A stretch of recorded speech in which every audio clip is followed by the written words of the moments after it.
Sən necə cəmaatın balasını vurmusan? Hə? Necə döymüsən uşağı? Hə? Bir də eləyəsən, əli çıxart oradan. Bir də gedib döyəsən cəmaatın uşağı. Yenə gedib döyəcəksən? Kimi döydün sən?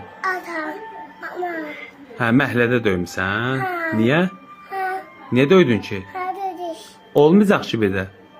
Olmaz, qaqaş. Yox, olmaz, qaqaş, döymə cəmaatı.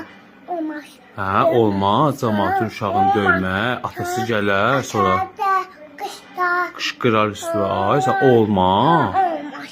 Bir də döyməyəcəksən. Dost olacaqsan ona. Söz verirsən ona dost.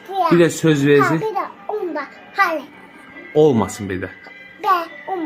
Yaxşı qaqaş. Ay, sağ ol. Bir də olmaz. Söz verirsən. Bir də olmasın. Eşitdin məni? Eşitdin məni?